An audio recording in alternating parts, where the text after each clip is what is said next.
Madam, কামে চলে আসনো। কী রে জমেলা, কালকে তো সারাটা দিন চলে গেল, কাজেও আসলি না, তো ভোটটা কাকে দিলি? আরে ম্যাডাম, আমি একেবারে নিরপেক্ষ ভোট দিতি, কারো মনে কোনো কষ্ট দিইনি। মানে কি, ভোটটা কাকে দিলি সেটা আগে বল।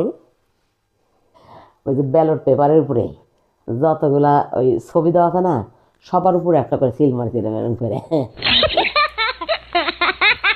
ওরে গাধার গাধা, তো তোর ভোটটাই তো বাতিল হয়ে গেছে রে। বাতিল হয় হই কেন ম্যাডাম?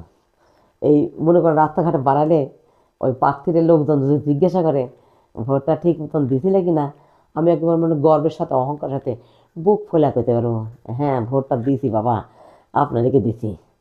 খালি খালি মিথ্যা কথা করার দরকার নেই, পাপের ভাগি হওয়ার দরকার আছে কান। সত্যি কথা কে দেন, পাপ হইল না, ঠিক আছে না কান। হুম।